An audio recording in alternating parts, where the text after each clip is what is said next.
আপনারা জানেন যে পাকিস্তান দক্ষিণ এশিয়া আমাদের অন্যতম গুরুত্বপূর্ণ প্রতিবেশী। সকল প্রতিবেশীদের সাথে সম্পর্ক এগিয়ে নিয়ে যাওয়া আমাদের পররাষ্ট্র নীতির অন্যতম লক্ষ্য।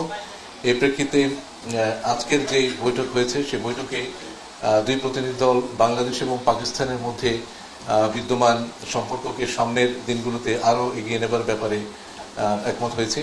এছাড়া আঞ্চলিক এবং আন্তর্জাতিক বিভিন্ন ইস্যু এবং দুই দেশের মধ্যে বিদ্যমান ঐতিহাসিকভাবে অমীমাংসিত বিষয়গুলো নিয়ে আলোচনা হয়েছে। আমরা পাকিস্তানের সাথে অর্থনৈতিক ও বাণিজ্যিক সম্পর্ক জোর দিয়েছি। পাকিস্তানের বাজারে বাংলাদেশের পণ্যের রপ্তানি বাড়াতে, বাজারে প্রবেশের সুযোগ বৃদ্ধি, বাণিজ্য প্রক্রিয়া সহযোগীকরণ এবং শুল্ক বাধা দূরীকরণ ও বাংলাদেশে পাকিস্তানের বিনিয়োগ বৃদ্ধিকরণের জন্য তাদেরকে আমরা আহ্বান জানিয়েছি। কৃষি, মৎস্য ও প্রাণী সম্পদ খাতে সহযোগিতা বৃদ্ধির জন্য আলোচনা হয়েছে, যাতে প্রযুক্তি, উন্নত প্রজাতি এবং অভিজ্ঞতা বিনিময়ের মাধ্যমে উৎপাদন বৃদ্ধি করা যায়। এছাড়া জলবায়ু পরিবর্তন মোকাবেলা ও বন্যা প্রতিরোধে দুদেশের অভিজ্ঞতা বিনিময়ের উপরও জোর দেওয়া হয়।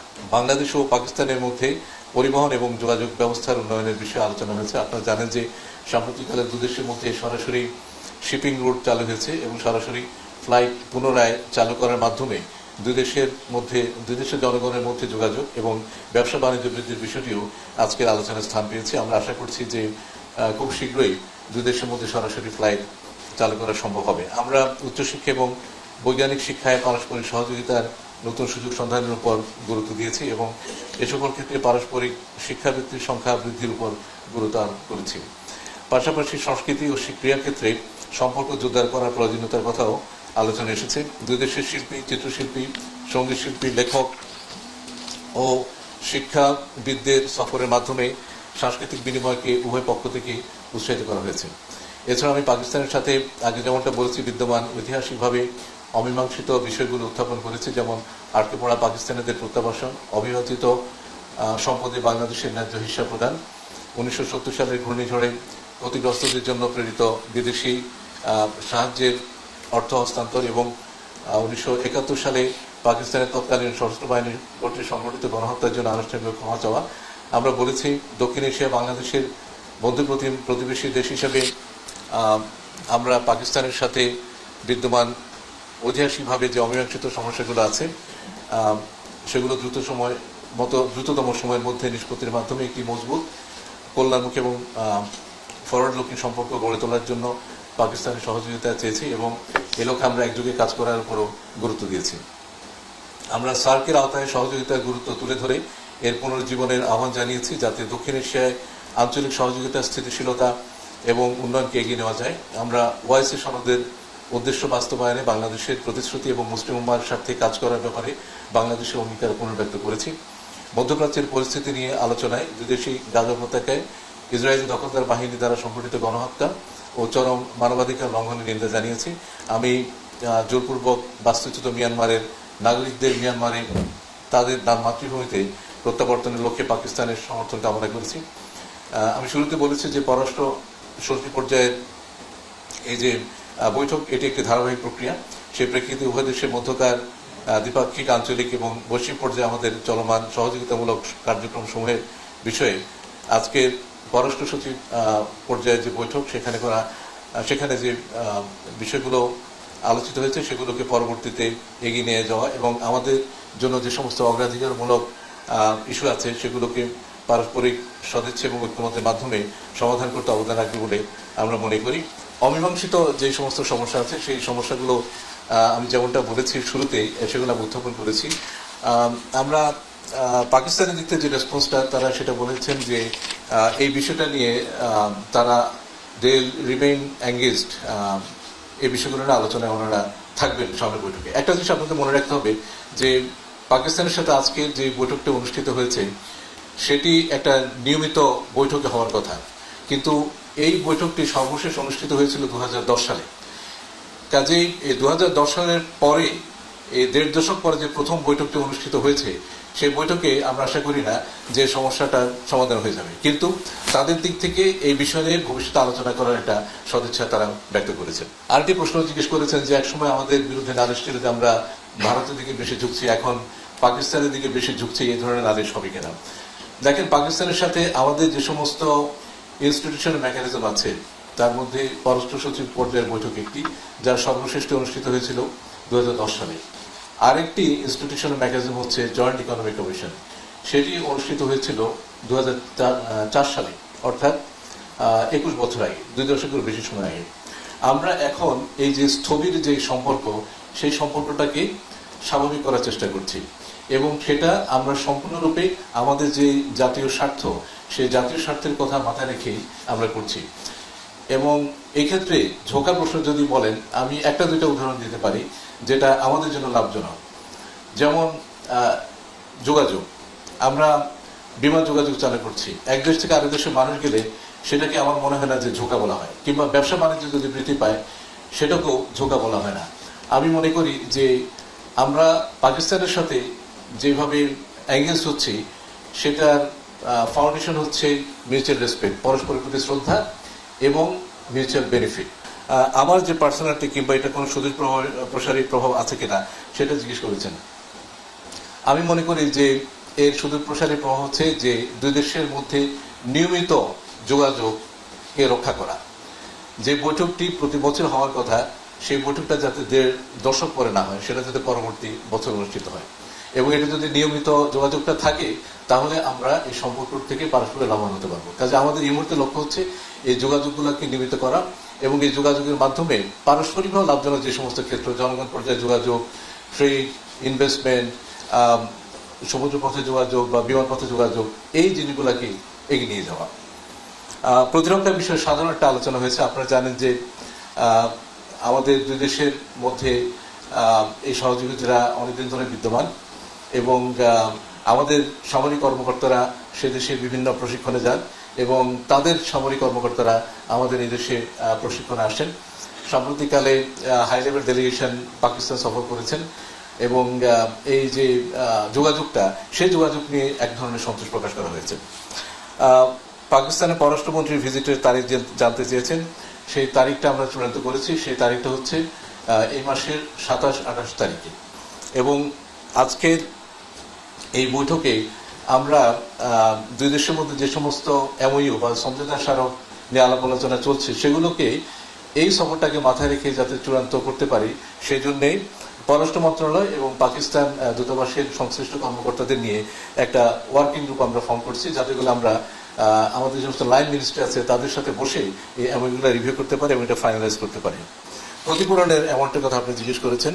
আমাদের কাছে যে হিসাবটা আছে সেখানে দেখানো আছে যে former deputy chairman of planning commission বাংলাদেশের, তার একটা হিসাব অনুযায়ী $4,000 মিলিয়ন, আর আরেকটা হিসাব বলা আছে 4.3 বিলিয়ন। আমরা আজকে আলোচনায় এই ফিগারটাই বলেছি। এটা একটা। আরেকটা হচ্ছে যে 1970 সালে নভেম্বরে যে ভয়াবহ ঘূর্ণিঝড় হয়, সেখানে বিভিন্ন বিদেশি রাষ্ট্র এবং এজেন্সি $200 মিলিয়ন সমপরিমাণ অর্থ দান করেছিল। সেটারও আমরা এই বৈঠকে হিসেবে চেয়েছি। আজকে আমরা যে জিনিসটা তাদের কাছ থেকে শুনতে চেয়েছি, সেটা হচ্ছে যে আমরা এই বিষয়ে এঙ্গেজ থাকবো, যেটা আপনাকে একটু বলেছি। এই বিষয়ে গত 1.5 দশক ধরে কোনো আলোচনা হয় নাই। তো কাজে আমাদের লক্ষ্যই ছিল এই জিনিসটা ফ্ল্যাগ করা, তাদের নজরে আনা, এবং আমাদের প্রত্যাশার সামনে যে সমস্ত এঙ্গেজমেন্ট হবে, যে সমস্ত বৈঠক হবে, সেগুলোতে আমরা এই বিষয়টা হয়তো সুনির্দিষ্টভাবে আলোচনা করার একটা সুযোগ পাবো। আর আরেকটা প্রশ্ন জিজ্ঞেস করেছেন, আটকে পড়া পাকিস্তানের সংখ্যা কত? আমার এখানে আমি যেটা ওনাদেরকে বলছি সেটা আপনাকে বলি। সেটা হচ্ছে যে আটকে পড়া যে সমস্ত পাকিস্তানি নাগরিক ছিল, তাদেরকে যখন অপশন দেওয়া হয়, কেউ কেউ বাংলাদেশে থেকে যেতে চেয়েছিলেন, তাদেরকে সে নাগরিকত্ব দেওয়া হচ্ছে, আর কেউ কেউ পাকিস্তানে ফেরত যেতে চেয়েছেন। এবং আগে এই 1.5 দশকের আগে আমরা বিভিন্ন সময়ে এই বিষয়টা নিয়ে কথাবার্তা বলেছি, এবং সেখানে দেখা যায় যে এ পর্যন্ত 1,26,941 জন পাকিস্তানি আটকে পড়া পাকিস্তানি বাঙালি সেখানে, পাকিস্তানি নাগরিক সেখানে ফিরে গেছেন। আর বাকি আছে আমাদের কাছে যে তথ্য, সেটা হচ্ছে 4 লক্ষ স্ট্যান্ডার্ড পাকিস্তানি। এটা আচ্ছা না, এখন যে সংখ্যাটা সেটা হচ্ছে 3,24,147, যারা 14টা জেলাতে 79টা ক্যাম্পে বসবাস করছেন। আমরা দুটো পয়েন্ট মাথায় রেখে এই বিষয়টা উত্থাপন করেছি। একটা হচ্ছে যে 1.5 দশক পরে আমরা এই লেভেলে বসলাম, কাজে এই প্রসঙ্গটা তোলা উচিত, এবং তুলেছি এটা ন্যায্যতা এবং ঔচিত্যের দিক থেকে। 1 2 নম্বর হচ্ছে এটা আমরা পাকিস্তানি প্রতিনিধি দলকে বলেছি যে বাংলাদেশের সাথে পাকিস্তানের সম্পর্ক এখন যে জায়গায় দাঁড়িয়েছে, সাম্প্রতিককালে উচ্চ পর্যায়ে যোগাযোগ এবং বিভিন্ন ক্ষেত্রে আমাদের যে সহযোগিতার কারণে, সেটিকে একটা শক্ত ভিত্তির উপর দাঁড় করাতে গেলে আমাদেরকে এই অমীমাংসিত বিষয়গুলো মীমাংসা আসল প্রয়োজন। এবং এটা আমরা একটা শব্দ ব্যবহার করেছিলাম, অনেক সলিড ফাউন্ডেশন। আমরা বলেছি যে একটা খুব মজবুত ভিত্তির উপরে দাঁড় করাতে জন্য এই বিষয়গুলোর মীমাংসা হওয়া উচিত। এবং আমরা মনে করি পাকিস্তানের সাথে বাংলাদেশের এখন যে সম্পর্ক, এই সময়টাতে এই বিষয়গুলো সমাধান করার জন্য একটি উপযুক্ত সময়। প্রথম প্রশ্ন, মাননীয় প্রধান উপদেষ্টার সফর নিয়ে কোনো কথা হয়েছে কিনা। আমরা আপাতত পাকিস্তানের মাননীয় ডেপুটি প্রাইম মিনিস্টার এবং পররাষ্ট্রমন্ত্রী তার সফর নিয়ে কাজ করছি।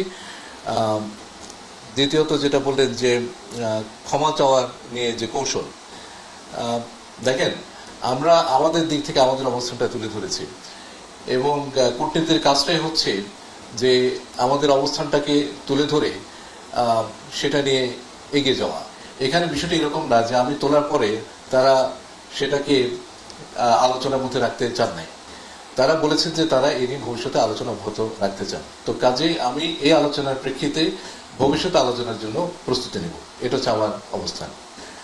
আর এমইউ নিয়ে যেটা বলেছেন, ওই যেটা বললাম যে they would like to remain engaged এই বিষয়গুলোতে, এই সবগুলো বিষয়তে আমাদের যে কিছু সাজেশনস আমরা সামনের সময় দেব, যখন আমরা পরবর্তী বৈঠকে বলবো যে আমরা কি করে এগিয়ে নিতে পারি, সেটা হচ্ছে সামনের কূটনৈতিক প্রক্রিয়ার একটা অংশ হিসাবে সেটাকে দেখা যায়।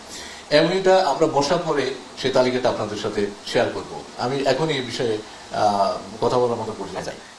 আমি এমনিতে যেই কথাগুলো আমার প্রারম্ভিক বক্তব্যে বলেছি সেটা তো আছেই। আর ওদের দিক থেকে যে সমস্ত বিষয়ে বলেছি তার মধ্যে যেমন আছে দ্বিপাক্ষিক যে সমস্ত বিষয়, সেই বিষয়গুলো ছিল বিশেষ করে ট্রেড এবং ট্রেড নিয়ে আমরা অনেক কথাবার্তা বলেছি। আমাদের আপনি জানেন যে ট্রেড নিয়ে একটা গ্যাপ আছে, তা আমাদের দিক থেকে আমরা বলেছি এবং তাদের দিক থেকে ট্রেড নিয়ে যে আগ্রহের কথাটা সেটা আমরা যাতে বৃদ্ধি করতে পারি এবং চেম্বারগুলোর সাথে যাতে আরও বেশি আমাদের এঙ্গেজমেন্ট হয় সেটা আমরা যাতে এগিয়ে নিতে পারি এবং একটা চেম্বার ডেলিগেশন, ব্যবসায়ী প্রতিনিধি দল খুব সম্ভবত মাননীয় পররাষ্ট্রমন্ত্রীর যে সফরের সময় তার সহগামী হবেন। এছাড়া শিক্ষা নিয়ে কথাবার্তা হয়েছে। তারা তাদের যে বিশ্ববিদ্যালয়গুলো, সেই বিশ্ববিদ্যালয়ে আমাদের ছেলেমেয়েদের পড়াশোনার যদি আগ্রহ থাকে সেখানে যেতে পারে। কৃষি নিয়ে কথাবার্তা হয়েছে। কৃষিক্ষেত্রে তাদের যে সমস্ত গবেষণা ক্ষেত্র আছে সেই গবেষণা ক্ষেত্র এবং আমাদের যেই গবেষণা প্রতিষ্ঠান আছে তাদের মধ্যে সহযোগিতা হতে পারে। ফ্লাড নিয়ে আমরা কথাবার্তা বলেছি, কারণ আপনারা জানেন যে সাম্প্রতিককালে পাকিস্তানও বন্যার শিকার এবং আমাদের দেশও ভয়াবহ বন্যা সংঘটিত হয়েছে। কাজে এই ক্ষেত্রে আমাদের যে পারস্পরিক অভিজ্ঞতা, সেই অভিজ্ঞতার সম্পর্কে আমরা অভিজ্ঞতাকে শেয়ার করতে পারি।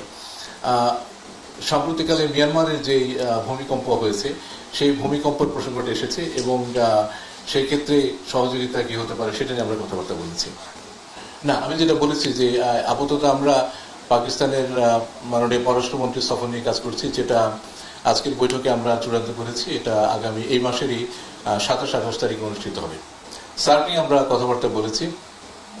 সার্ক সম্পর্কে পাকিস্তান এবং আমাদের যে অবস্থান সেটা একই রকম। আমরা চাই যে এই আঞ্চলিক সংস্থাটাকে আরো সক্রিয় করে তুলতে। আপনি জানেন যে আমরা সার্ককে আরো বেগবান করার জন্যে সার্কের যে স্ট্যান্ডিং কমিটি বা পররাষ্ট্র সচিব পর্যায়ের যেই সভা, সেই সভা অনুষ্ঠানের জন্য সার্কভুক্ত বিভিন্ন দেশকে বলেছি। আজকের বৈঠকেও আমরা পাকিস্তানকে সে কথাটা বলেছি। আমরা মোটের উপর মনে করি যে সার্কের যে অপার সম্ভাবনা আছে সেই সম্ভাবনাটা আমরা পুরোপুরিভাবে ট্যাপ করতে পারি নাই এবং সেটার জন্য পাকিস্তান এবং বাংলাদেশ অন্যান্য মেম্বার স্টেট সহ একযোগে কাজ করার পক্ষে আমরা একমত হয়েছি। ডাইরেক্ট ফ্লাইট কানেকশন, আপনারা জানেন যে পাকিস্তানের পক্ষ থেকে ফ্লাই জিন্না বলে একটা কি বলে এটাকে এয়ারলাইন্স, তারা আমাদের কাছ থেকে অনুমতি চেয়েছে এবং সেই অনুমতিটা আমরা দিয়েছি। পরবর্তীতে এয়ারসিএল বলে আরেকটি এয়ারলাইন আমাদের কাছ থেকে পারমিশন চেয়েছে, সেটা প্রক্রিয়াধীন আছে।